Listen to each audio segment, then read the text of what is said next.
नमस्कार जय जगन्नाथ आपण मानकु मो चैनल को अनेक अनेक अभिनंदन। तुलसी पूजन दिवस माँ तुलसी देवींकर घरे घरे पूजन अर्चना वंदना एही दिवस रे करा जाए।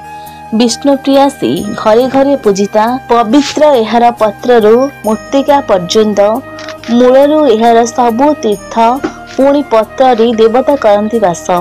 पुराणरू आयुर्वेद मनुष्यर जन्मरू मृत्यु जाए सबुठी लोड़ा तुलसी। यन मूले सर्व तीर्थानि यन मध्ये सर्व देवता यदाग्रे सर्व वेदश्च तुलसीस्त्व नमाम्यहम्। तुलसीर महिमा गाई भगवान शिव नारद को कहउछंती पत्रं पुष्पं फलं शाखं त्वं स्कंदधितम् तुलसी संबद सर्व पावनं मूर्तिका ऋदिकम।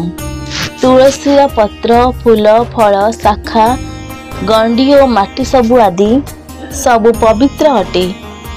पद्मपुराण रे अछि कलिजुगरे तुलसी पूजन कीर्तन भजन धारण करने द्वारा समस्त पाप भस्मीभूत हुए तथा मोक्ष प्राप्ति हुए। प्रतिदिन तुलसी पत्र सेवन करने द्वारा स्मरण शक्ति प्रखर हुए तथा रोग प्रतिरोधक शक्ति वृद्धि हुए। तुलसी गछ अधिक अधिक घरे लगाइबा दरकार। तुलसी दिन एवं राति मध्य अम्लजान उत्सर्जन करे। तेणु परिवेश प्रदूषण रक्षा पाइबा तुलसी रोपण पूजन धारण तथा संवर्धन प्रत्येक मनुष्यर कर्तव्य। पुराण पृष्ठरे तुलसी ब्रह्म वैवर्त पुराण रे वर्णन करा जायछि जे दक्षसा वर्णिंक वंशधर धर्मपरायण राजा धर्मध्वज और रानी माधवींक गर्भरु लक्ष्मी स्वरूपिणी सर्वगुण संपन्ना पद्मिनी कन्या तुलसी कार्तिक पुराण पूर्णिमा शुक्रवार रे श्रीकृष्ण राजस्थली वृंदावन रे जन्म ग्रहण करथिले। गोलोक बिहारी अष्ट गोपाल पार्षद मध्यरु सुदामा श्री राधा द्वारा शापग्रस्त होई शंखचूड़ नामक दानव रूपी जन्म ग्रहण करथिले। सृष्टिकर्ता ब्रह्मांग निर्देश तुलसी से शंखचूड़ को विवाह करथिले। विष्णु शंखचूड़ को बद्ध करती पूर्व जन्म वृद्धांत परिवर्तन रूप तुलसी विष्णु को श्रीरूप होबार अभिशाप कर देथिले।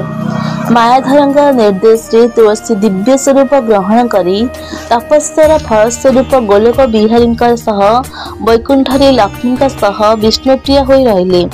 तुलसी मर शरीर गंडली नदी हेला केशराशि तुलसी वृक्ष सृष्टि हेला। अनेक नाम रे तुलसी सारा विश्व रे तुलसी प्राय 150 प्रजाति देखा जाय थाए। एहार वैज्ञानिक नाम हेउछि ओसिसम टेनुइफेरम।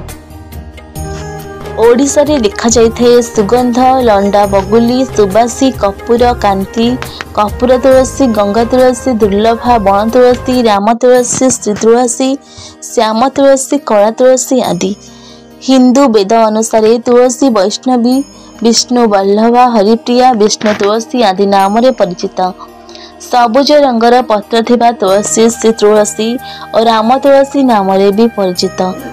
गाढ़ सबुज रंगर पत्र थिबा तुलसी तथा बाईगणी रंगर पत्र और शाखा थिबा तुलसी को कला तुलसी बा श्यामा तुलसी बा कृष्ण तुलसी बोली कहा जाए। तुलसीर आहुरी 8टी नाम रही यथा वृंदा वृंदावनी विश्व पूजिता विश्व पावनी पुष्पसारा नंदिनी तुलसी और कृष्ण जीवनी। पद्म पुराण रे कहा जायछि जे स्थान रे तुलसी उद्यान रही थाए ताकू तीर्थ स्थान रूपे मान्यता मिले। तुलसी मूल रे समस्त तीर्थ पत्र रे देवतागण वास करती। एहा मूलर माटी भी पवित्र। मस्तक रे एहाकू लगाइले मन रे स्थिरता आसे एकाग्रता बढ़े मन शुद्ध हुए।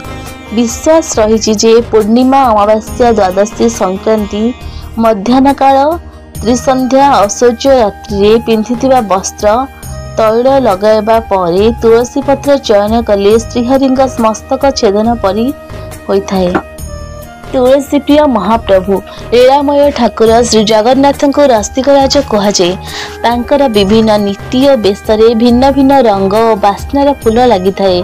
श्रीमंदिर रे हेउ कि पहुंडी रे अबा रथ उपरे फूलरे सुसज्जित होई भक्त को दर्शन दियंती। तेबे मथारे सर्वदा तुलसी शोभा पाए। तुलसी दयना प्रिय हेउछंती श्री जगन्नाथ। तांका पूजारे तुलसी, मस्तकरे तुलसी आ महाप्रसाद भी तुलसी पड़िले ही भोग पालटे महाप्रसाद। तुलसी प्रिय ठाकुर सेथिपाई तो महाप्रभुंक टाहिया, टोपर, गुणा, नाकजना समेत प्रतिटी पुष्पालंकारे तुलसी व्यवहृत होइथाए। ठाकुरंकर छड़ा तुलसी टिके पाई गले भक्तर मन पूरी उठे। तुलसी पूजा, तुलसी उपचार, तुलसी आज्ञा और तुलसी अनुराग प्रभुंकर एमिति कौनसी नीति नहीं जेउठी तुलसी न थाए। गवेषक डॉक्टर नरेश चंद्र दास कहती भगवान विष्णुंकर अति प्रिय तुलसी। महाप्रभु श्री जगन्नाथ प्रतिदिन पुष्प मंडित समय फूलमाल तुलसी दि जाए। महाप्रभु तुलसी रे माला पिंधिबा को भल पाती। श्री अंगरे तुलसी मंजरी प्रदान कले महाप्रभु समस्त मनोवांछा पूरण करतांती बोली विश्वास रही। एमिति भी कहुए जहाँ घरे तुलसी चाउल थाए से घरे दैवी दुर्विपाक होई न थाए। दासिया पीठर तुलसी प्रभु श्री जगन्नाथ विभिन्न सेवा मध्य तुलसी सेवा अन्यतम। प्रतिदिन सात पाखरे लगी हुए तुलसी आउ ए तुलसी आसे भक्त दासिया बाउरी पीठ पिपिली निकटस्थ बाली गाँव में। दासिया बाउरी स्मृति रे एठारे तुलसी बण करा जायछि। कि खरा कि वर्षा सबुदिन माँ वृंदावती को पूजा करी तुलसी पत्र संग्रह करी कालिया ठाकुर पठा जाए। खाली तुलसी नुहे एठाकर पोखरीर पद्मफूल नड़िया भी पठा जाए। विश्वास रे सबु प्रारंभ रे तुलसी माँ ग तुलसी देवी अटु कृष्ण प्राण बल्लभी। प्रभात उठिन तोमुख चाहिन संध्या काले संध्या देई ओदा वस्त्र पिंधि तोपाद सेबिले वैकुंठ लभिबा पाई। सेथिपाई तो प्रत्येक ओडिया गृहिणी प्रातः स्नानंते तुलसी मूले जलदान देई परिवार मंगल गमन करती। आउ तुलसी मूलर माटी मस्तकरे लगाई तुलसी पत्र सेवन करिथांती। कौनसी मांगलिक कार्य आरंभ तुलसी को पूजा लगी होइथाए। गाँ न्याय निशा पर भी भद्र व्यक्ति माने तुलसी को ईश्वर प्रतीक मन करी सत विश्वास और न्याय विचार करिथांती। जाजपुर जिला हरिपुर गाँव में सभा डाकिवाई गाँव में तुलसी पत्र बुला जाए। आश्विन मासर ओडिशा रे कुआरी झील माने तुलसी चौरा गछ चारिपार्श्व को जह्नी फूल सजाई जह्नी ओषा नामक एक पूजा करती। शरीर सुस्थ रहिबा सह सुंदर बर पाइबा पई कुआरी माने एही पूजा करिथांती। माँ माने छोट पिला झुंझर रक्षा करबा पई जल तुलसी पान कराई कान तुलसी लगाई थांती। जेउठारे तुलसी बना सेठारे भक्त शिरोमणि रामकृष्ण राम भक्त हनुमान निवास करिथांती बोली कहा जाए। हनुमान का पूजारे भी तुलसीर महत्व रही। ओडिशा रे प्रति ठाकुर पूजा करने लगी तुलसी व्यवहृत होता है। जय श्री जगन्नाथ।